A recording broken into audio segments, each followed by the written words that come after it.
नमस्कार, बहुत स्वागत है आपका डिबेट लाइव बड़ी बहस मध्य प्रदेश में। मैं हूं आपके साथ अमित शर्मा।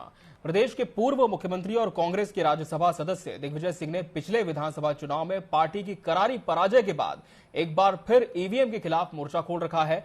वो लगातार ईवीएम पर सवाल उठाते हुए चुनावों के निष्पक्ष होने पर संदेह जता रहे हैं। इसी सिलसिले में उन्होंने बुधवार को भोपाल में प्रेस कॉन्फ्रेंस की, जिसमें उन्होंने ईवीएम के बहाने निर्वाचन आयोग को भी कटघरे में खड़ा करने की कोशिश की। देखिए हमारी खास रिपोर्ट। विंध्य प्रदेश में जहां हमें 17-18 सीटें मिलनी थी, वहां केवल 7 आई। मंदसौर नीमच में जहां 1-0 आना था बीजेपी को, वहां हमको 1 आया। गांधी परिवार को उस हार का ठीकरा ना फूटे, उससे छुपाने के लिए आज ईवीएम पर दोष उन्होंने मढ़ना शुरू किया है। मध्य प्रदेश के पूर्व मुख्यमंत्री दिग्विजय सिंह ने एक बार फिर चुनावी प्रक्रिया में उपयोग होने वाली सबसे अहम कड़ी ईवीएम पर सवाल उठाए हैं। आज इस विषय पर दिग्विजय सिंह ने प्रेस कॉन्फ्रेंस के साथ आईआईटी दिल्ली के अतुल पटेल से पूरी मतदान प्रक्रिया का डेमो दिलाया। आईआईटीएन अतुल पटेल ने मशीन की गड़बड़ी को दिखाने के लिए एक चिन्ह तरबूज को 2 वोट डाले। पहले तरबूज की पर्ची वीवीपैट में दिखी, दूसरा वोट तरबूज का बटन दबाने के बावजूद सेब की पर्ची प्रिंट हुई। अतुल ने कहा, 2013 से चुनावी प्रक्रिया पर बारीकी से नजर रख रहे हैं। हम बैलेट पेपर से वोटिंग की लड़ाई लड़ रहे हैं। विंध्य प्रदेश में जहां हमें 17-18 सीटें मिलनी थी, वहां केवल 7 आई। मंदसौर नीमच में जहां 1-0 आना था बीजेपी को, वहां हमको 1 आया। उसे भी खेल हो गया, बस बात वही हो गई। ये छोटा सा प्रांत है, पोल खुल जाएगी। तो 1 वोट मैंने एप्पल को दिया, वो एप्पल को गया। यदि कोई दूसरा आएगा, दूसरा वोट देगा, तीसरा आएगा, तीसरा देगा। और ज्यादातर फैमिली दोस्त लोग साथ में जाते हैं, तो कंटिन्यूटी ज्यादा रहती वोट में। समझो मैं, मेरी पत्नी और मेरा बच्चा वोट देने गया, तो कोई एक पार्टी को ज्यादातर देते हैं। तो हमने जो प्रोग्राम बनाया, जब कंटिन्यूटी होती है तब वोटों में मैनिपुलेशन हो सकता है। और दिन में 1 घंटा इसके अंदर टाइमर लगा हुआ रहता है वीवीपैट के प्रोग्राम में। तो हमने ऐसा प्रोग्राम बनाया कि 1 घंटा कैसे कर सकते हैं, उससे 4 से 5% वोट इधर से उधर हो जाते हैं और 40 से 50 सीटें, 40 से 50% इधर से उधर हो जाता है, जैसा अभी चुनाव में हुआ। वहीं दिग्विजय सिंह की माने तो मध्य प्रदेश में 230 सीटों पर गड़बड़ी हुई है। 120 से 130 सीटों पर नहीं, 10% का स्विंग किया। इसलिए हम कुछ सीटें 60 से 70 हजार 1 लाख से हार गए। इधर बीजेपी ने कहा कि वो इस बात का जवाब दे दें कि जब ईवीएम में गड़बड़ी है तो जयवर्धन सिंह का छिंदवाड़ा, कर्नाटक, हिमाचल प्रदेश, तेलंगाना का चुनाव कांग्रेस कैसे जीती। देखिए, दिग्विजय सिंह के आज के इस असफल प्रयास के मैं 2 मंतव्य समझता हूं। एक तो वो मध्य प्रदेश में प्रासंगिक बने रहने के लिए और अपने पुत्र को स्थापित करने के लिए इस तरह के स्वांग षड्यंत्र रचते रहते हैं। दूसरा, जो प्रत्याशित हार 29 लोकसभा सीटों में और पूरे देश में जो कांग्रेस की होने वाली है, उसको बचाने के लिए, गांधी परिवार को उस हार का ठीकरा ना फूटे, उससे छुपाने के लिए आज ईवीएम पर दोष उन्होंने मढ़ना शुरू किया है। बहरहाल 2014 के बाद से जब जब मोदी की अगुवाई में बीजेपी ने चुनाव जीता, तब तब विपक्ष ने ईवीएम पर सवाल उठाए हैं। ऐसे में ईवीएम को लेकर टीम बीजेपी और टीम कांग्रेस के बीच बीते 9.5 साल से महाभारत जारी है। वैसे 2014 के बाद विपक्ष की टूल किट को देखें तो चुनाव दर चुनाव जब जब हारे तब ईवीएम पर ठीकरा फोड़ा है। अब कांग्रेस के सामने बड़ी मुश्किल ये है कि भले ही कांग्रेस के 70 पार के कई नेता हकीकत स्वीकार करने को तैयार नहीं, लेकिन कांग्रेस की नई लीडरशिप अपनी ही सीनियर लीडरशिप पर उंगलियां उठा रही है। Bureau report, TV 24 news. तो आज इसी विषय पर हम चर्चा करेंगे और इसके लिए हमारे साथ खास मेहमानों का पैनल भी जुड़ चुका है। हमारे साथ बीजेपी पैनलिस्ट गुंजन चौकसी जी जुड़ी हैं। गुंजन जी, आपका बहुत बहुत स्वागत है इस चर्चा में। कांग्रेस प्रवक्ता अभिषेक बिलगैया जी इस डिबेट का हिस्सा है। अभिषेक जी, आपका भी बहुत बहुत स्वागत है। वरिष्ठ पत्रकार प्रकाश व्यास जी भी हमारे साथ जुड़े हैं, आपका भी बहुत बहुत स्वागत है प्रकाश जी। गुंजन जी, कांग्रेस तो पहले सिर्फ दावे कर रही थी कि ईवीएम हैक हो सकता है, आज तो बाकायदा डेमो दिया गया, क्या कहेंगे इस पर? देखिए, कांग्रेस के दावे कितने सही और कितने गलत ये अब जनता जानती है। ये कांग्रेस वही कांग्रेस है जिसके पास न चाल है, न चरित्र है, न चेहरा है। ये कांग्रेस वही कांग्रेस है जिसके पास न नीति है, न नेता है, न नियत है। इसलिए जब ये कांग्रेस ने जिस तरीके से बिफरी हुई कांग्रेस है, जिसका शीर्ष नेतृत्व आपस में लड़ रहा है, भिड़ रहा है, विभाजित हो रहा है। इस कांग्रेस के पास इस तरीके के गलत झूठे आरोप प्रत्यारोप लगाने के अलावा कोई काम नहीं बचा है। ये वही कांग्रेस है जहां पे जिन नकुलनाथ जी छिंदवाड़ा से अलग कांग्रेस चलाते हैं, कमलनाथ जी अलग कांग्रेस चलाते हैं, दिग्विजय सिंह जी अलग कांग्रेस चलाते हैं, सोनिया गांधी जी, राहुल गांधी जी दिल्ली से अलग कांग्रेस चलाते हैं। और ये जो हाथ के पंजे की 4 उंगलियां थी और जब 5वीं उंगली जो उनकी बची थी वो जीतू पटवारी जी की एक अलग कांग्रेस शुरू हो गई है। तो ये वही कांग्रेस है जो आपस में विभाजित है, बिखरी हुई है और इनके पास जब जनता के विकास की कोई नीति नहीं है, जनता के विकास के लिए कोई विजन नहीं है, कोई रणनीति नहीं है, तो जो जनता ने बुरी हार इन्हें दिखाई है 2023 के चुनाव में, तो इनके पास कुछ बचा नहीं है ना। तो ईवीएम तो सिर्फ इनका एक बहाना है, एक अपने सामने ढाल की तरह ये खड़ा करना चाहते हैं। लेकिन कांग्रेस को ये पता होना चाहिए कि कांग्रेस की जो हार है वो कांग्रेस के अपने चरित्र के कारण है। कांग्रेस की जो हार है वो जनता ने कांग्रेस को हराया है, जनता ने कांग्रेस को जवाब दिया है कि अब मध्य प्रदेश की जनता जान चुकी है कि अब वो करप्शन के साथ नहीं है, भ्रष्टाखोरी के साथ नहीं है। ठीक है गुंजन जी, लेकिन सिर्फ कांग्रेस नहीं बल्कि जिन आईआईटीएन ने ये पूरा डेमो दिया है उनका कहना है कि 2013 से इस पूरी प्रक्रिया पर वो नजर रख रहे हैं और ईवीएम हैक हो सकती है। क्या उस दावे को भी आज जो डेमो दिया गया, जो एक्सपेरिमेंट किया गया, बीजेपी सिरे से खारिज करती है?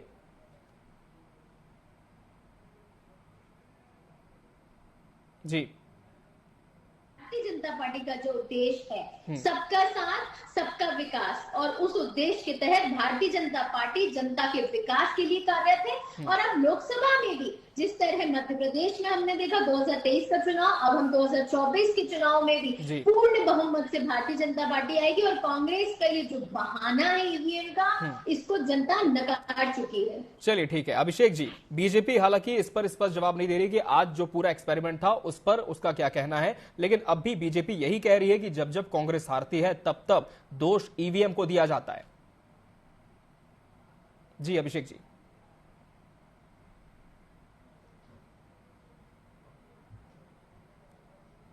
अभिषेक जी आपकी आवाज हम तक नहीं पहुंच पा रही है, क्या आप मुझे सुन पा रहे हैं? हेलो। जी जी अभिषेक जी।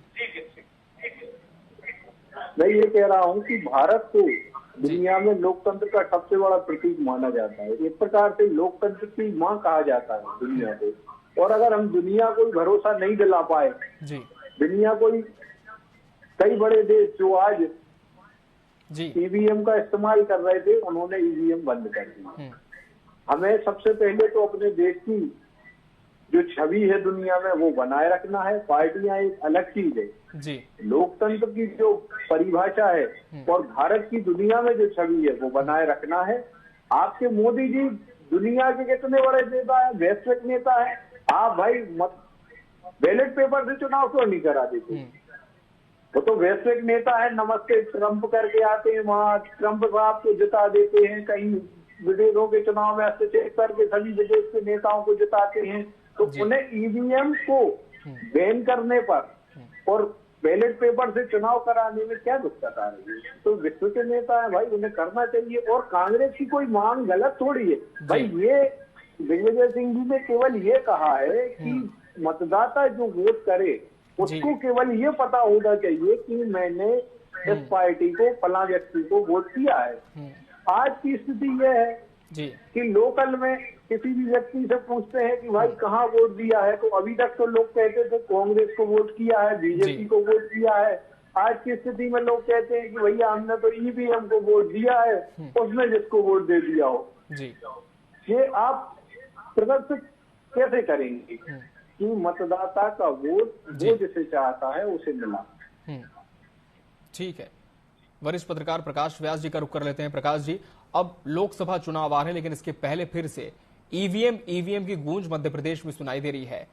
जो भी चीजें आज पेश की गई दिग्विजय सिंह के द्वारा, क्या उस पे आपको अभी भी लगता है कि जो दावा है कांग्रेस का किसी हद तक सही हो सकता है? वो भी तब जब विधानसभा चुनाव के पहले भी ईवीएम का चिन्ह फूटा था और कई विश्लेषकों ने यह बात साबित की थी कि ईवीएम को हैक नहीं किया जा सकता।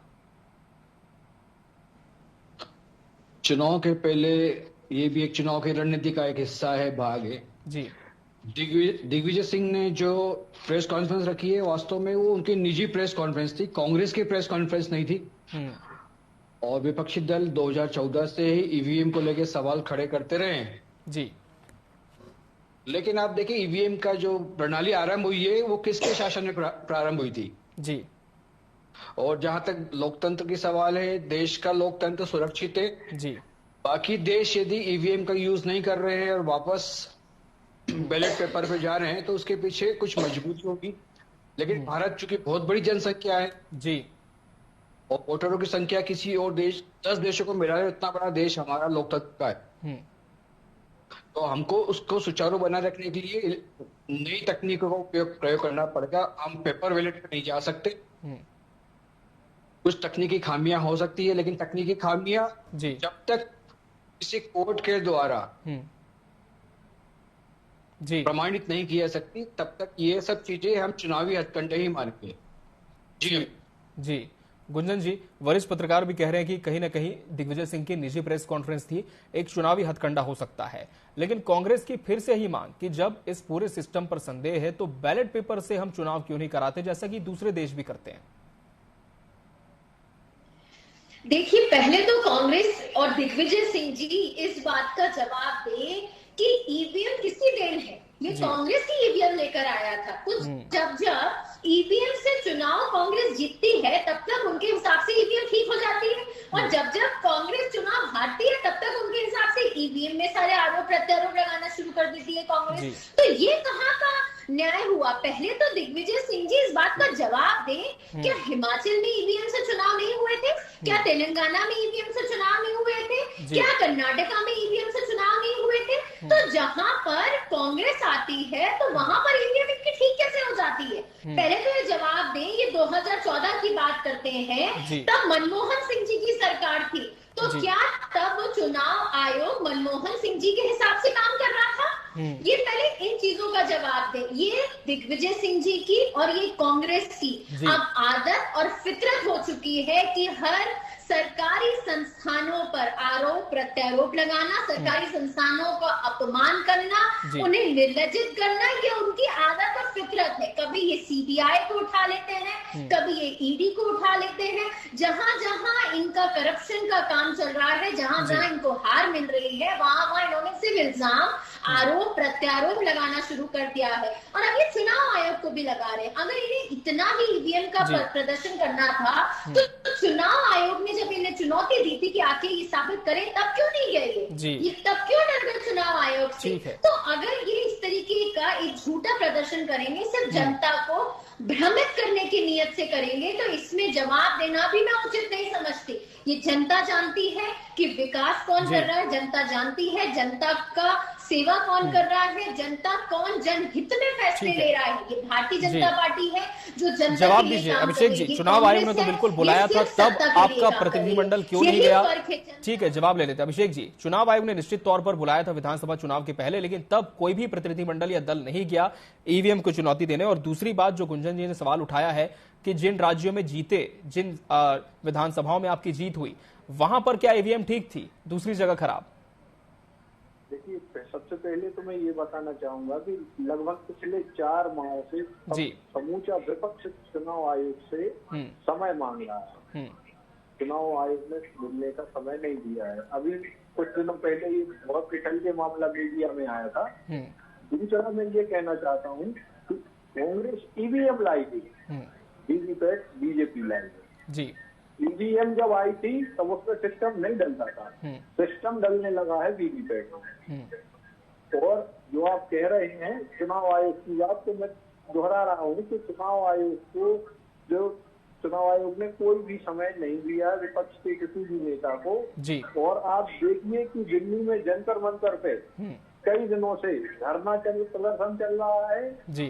और चुनाव आयोग से समय मांगा जा रहा है ईवीएम को बैन करने के लिए, बैलेट पेपर से चुनाव करने के लिए, लेकिन चुनाव आयोग समय नहीं दे रहा है। दूसरा जी, आप कहते हैं ईवीएम हैक नहीं हो सकती। आपके मोदी जी इतने कलाकार हैं कि आईफोन जो होता है दुनिया की सबसे सिक्योर डिवाइस मानी जाती है जी। इजराइल से 13 से फोन लाया देश में। राहुल जी का आईफोन जब हैक हो गया तो ईवीएम क्या चीज है ये बताइए आप। बीजेपी के राज्यसभा सांसद जो थे नरसिम्हन जी, उन्होंने ईवीएम पर पूरी किताब लिख डाली। आप सबसे पहले उन्हें समझाइए। रही बात गांधी परिवार की जी, आप ये बताइए कि आपकी बीजेपी में कोई नेता है जिसने इतनी बड़ी देश की सबसे बड़ी पैदल यात्रा करी हो? आपके मुख्यमंत्री असम में उनके खिलाफ षड्यंत्र रच रहे हैं, उन्हें मंदिरों में जाने से रोक रहे हैं। एक तरफ आप बात करते हैं धर्म की और दूसरी तरफ आप धर्म को राजनीति का हिस्सा बना देते हैं। ठीक है, देखिए धर्म की बात तो कांग्रेस स्पोक्स पर्सन ना ही करें तो बेहतर है। पूरे देश ने और पूरी दुनिया ने देखा है कैसे धर्म का अपमान कांग्रेस ने हमेशा से करता आ रहा है, कैसे सनातन का अपमान करते आ रहा है, हिंदुत्व का अपमान करता आ रहा है। और आज हमारे श्री रामलला की प्राण प्रतिष्ठा का जिस तरह कांग्रेस ने बहिष्कार किया है, अपमान किया है, वो भी पूरी दुनिया ने देखा है। तो कांग्रेस धर्म की बात तो बिल्कुल ही ना करे, क्योंकि कांग्रेस ही है जो धर्म को राजनीति से जोड़ने का काम करती है। उनके लिए चाहे राम हो चाहे कथाएं हो, सब कुछ चुनाव से पहले आती है। सिर्फ सत्तारूढ़ी पार्टी के लिए ये धर्म की बातें इनके मुख से बिल्कुल भी उचित प्रतीत नहीं होती। ये पूरा देश जानता है कि राम के नाम पे रोटी या कौन सेक रहा है। राम किसी की बापोती नहीं है। आपने भी देखा होगा किस तरह पूरे देश में प्रभु श्री राम के आगमन पे एक दीपावली जैसा त्योहार मनाया है। पूरा देश अपने आरोप प्रत्यारोप में देशवासियों को तो ना रहे, आप प्रभु श्री राम को तो राजनीति का मुद्दा ना बनाए। प्रोग्राम बना दिया, प्राइवेट प्रोग्राम बना दिया। उसमें आपने ये बताइए कि आडवाणी जी जिन्होंने यात्रा करी थी, आपको दिक्कत क्या है? आपको बाबरी मस्जिद की शहीदी में आंसू बहाने वालों को श्री राम मंदिर की अगर उत्साह के साथ पूरे देश ने बनाया है तो आप उसे प्रोग्राम का नाम देते हैं। आपको दिक्कत क्या है? अगर बाबरी मस्जिद की शहीदी पे आप रो सकते हैं तो श्री राम प्रभु लला के प्राण प्रतिष्ठा पे आप उल्लास क्यों नहीं कर सकते? चलिए विषय पर ही हम रहे। हम वरिष्ठ पत्रकार प्रकाश व्यास जी का रुख कर लेते हैं फिर से।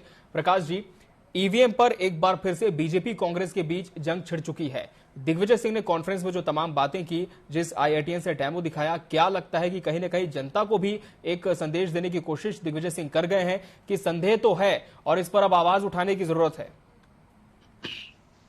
जी, संदेह करना तो विपक्ष का काम है और करना भी चाहिए, लेकिन इस चुनाव में देखने में आया है कि जो पूर्वानुमान लगाए जा रहे थे प्री पोल के और इन नतीजों के ऊपर कि कांग्रेस की सरकार बनेगी कि बीजेपी की, तो कहीं ना कहीं पूरे प्रदेश में ये था कि एंटी इनकम्बेंसी का माहौल था और कांग्रेस की सरकार बनने जा रही है।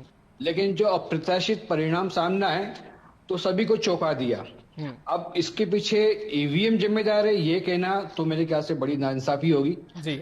इसका मैजिक था, मोदी जी का मैजिक था, या लोगों ने मन बना रखा था कि बीजेपी को ही वोट डालना है, ये कहना तो बड़ा मुश्किल है जी। तो होते हैं, आप जैसे जानते हैं बच्चा एक जो एग्जाम देने जाता है और उसका रिजल्ट अच्छा नहीं आता है तो घर जाके तरह तरह के बहाने माता पिता को बताता है जी कि वो टीचर ने मेरी कॉपी पहले छीन ली, या मेरा पेन नहीं चल रहा था, या वहां पे जो है तेज गर्मी या तेज ठंड थी तो मैं लिख नहीं पाया। तो अपनी असफलता का दोष ईवीएम पे, निर्वाचन आयोग पे मढ़ना मैं उचित नहीं समझता हूँ। जनता इससे प्रभावित नहीं होगी। जी अमित जी। अभिषेक जी क्या इस बात से सहमति रखते हैं कि अपनी विफलता का दोष किसी और बहाने से मढ़ना और फिर यह उम्मीद करना कि जनता आपके साथ है, ये नाइंसाफी है?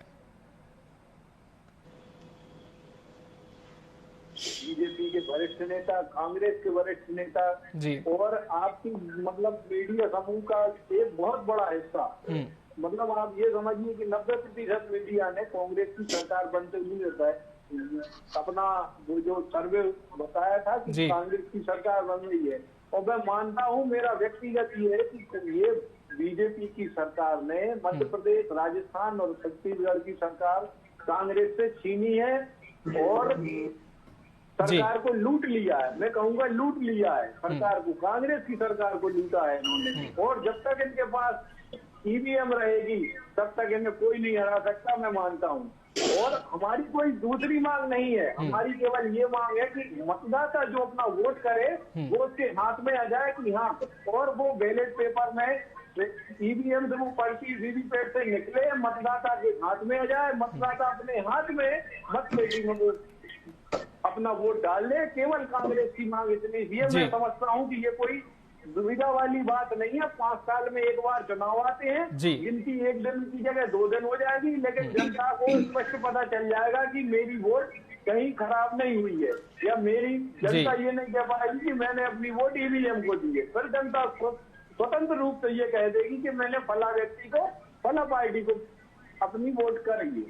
ठीक है अभिषेक जी, आप ही की बात से एक सवाल निकला है, जैसे कि आप कह रहे हैं कि जब तक देश में ईवीएम से चुनाव होता रहेगा बीजेपी ही जीतती रहेगी। हालांकि लोकसभा चुनाव को बहुत कम वक्त रह गया है, अभी तक ये स्पष्ट नहीं कि बैलेट पेपर से चुनाव हो गए नहीं, लेकिन ईवीएम से होता है तो क्या नतीजे स्पष्ट है कांग्रेस को? मैं मानता हूं कि जब तक ईवीएम रहेगी, और आप बार बार कह रहे थे कि कुछ राज्यों में कांग्रेस की सरकार, देखिए जो धूर्त होते हैं जी, जो लूट करते हैं, जो चोर होते हैं, जो लुटेरे होते हैं, वो इकट्ठी चोरी नहीं करते, वो गैप देते हैं थोड़ा। आप बताइए मध्य प्रदेश की, मैं ये मानता हूँ कि ये जो 60 और 62 सीटें कांग्रेस की हैं, ये बीजेपी की थी, और जो 160 सीटें बीजेपी को मिली है वो कांग्रेस की थी। और जब तक ईवीएम रहेगी इसी प्रकार की चोरी भाजपा करती रहेगी। भाजपा इन चीजों में बहुत माहिर है, और मैं नहीं समझता कि जब तक ईवीएम से स्पष्ट नहीं हो जाता कि मतदाता को अपना वोट का जब तक क्लियर नहीं होगा, तब तक मैं नहीं मानता कि भारत में लोकतंत्र की रक्षा होती रहेगी। जी प्रकाश जी, आपकी बात रखे, फिर गुंजन जी का रुख करेंगे। जी प्रकाश जी। अभिषेक जी से एक प्रश्न था। अभिषेक जी, 2018 में तो कांग्रेस मध्य प्रदेश में जीती थी जी, तब ईवीएम पे प्रश्न चिन्ह नहीं लगाया था, क्यों? जवाब दीजिए अभिषेक जी।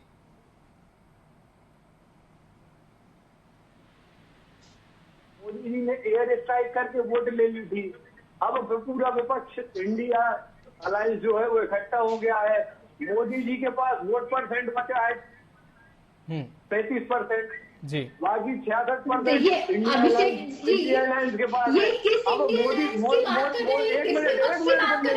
मोदी जी जब 2014 में आए थे तो 15-15 लाख सभी के खातों में आने थे। चलिए ठीक है, वो अलग विषय हो गया। गुंजन जी आपकी बात रखें, फिर चर्चा का समापन करेंगे। गुंजन जी, अभिषेक जी ने थोड़ी देर पहले एक बड़ा बयान दिया कि जब तक ईवीएम से चुनाव होंगे बीजेपी ही जीतेगी। अपनी हार कबूल ली है, क्योंकि कांग्रेस जानती है कि जनता ने कांग्रेस का बहिष्कार पूर्ण रूप से कर दिया है। जिस तरह मध्य प्रदेश से तो किया है, छत्तीसगढ़ से किया है, राजस्थान से किया है, धीरे धीरे देश के हर एक राज्य से कांग्रेस को पूर्ण रूप से सफाया बहिष्कार मिलेगा। इसलिए आपने देखा ना कि प्रतिष्ठित चैनल पे इनके स्पोक्स पर्सन कहते हैं ईवीएम रहेगी तो चुनाव का यही रिजल्ट आएगा। वो ये शायद स्पष्ट रूप से बोलना चाह रहे होंगे कि अब तो कांग्रेस का हमेशा से स्पष्ट रिजल्ट यही आना है, क्योंकि जनता अब ट्रांसपेरेंसी से अपने वोट देती है। जनता अपने जो अधिकार है उसका इस्तेमाल सोच समझकर विचार विमर्श कर एक ऐसी पार्टी के लिए देगी और देती आ रही है जो जनता जानती है कि जिसका उद्देश्य जनता की सेवा है, जनता का विकास है, न कि अपने अपने बेटों का विकास है। जो बेटे बचाओ पे काम करते हैं, भारतीय जनता पार्टी देश बचाओ पे काम करती है, और यही फर्क अब जनता देख चुकी है, और जनता इसको जवाब कांग्रेस को अब देगी। और किसी भी सरकारी संस्थाओं को अब जवाब देने की जरूरत नहीं है, जनता कांग्रेस को उनका चलिए, जवाब तो लोकसभा चुनाव की बारी है, लेकिन एक बार फिर से विपक्ष के विरोध की तैयारी है। देखना होगा कि ईवीएम का ये विषय क्या लोकसभा चुनाव तक या फिर उसके बाद तक मध्य प्रदेश में गहमा गहमी उत्पन्न करता है। बहरहाल, अब तीनों मेहमानों का बहुत बहुत शुक्रिया हमसे इस चर्चा में जुड़ने के लिए, और इसका सार्थक हिस्सा बनने के लिए आपका बहुत धन्यवाद। इसी के साथ बड़ी बहस डिबेट लाइव मध्य प्रदेश में आज के लिए फिलहाल इतना ही। कल हम फिर हाजिर होंगे किसी बड़े विषय के साथ। तब तक के लिए दीजिए इजाजत। नमस्कार।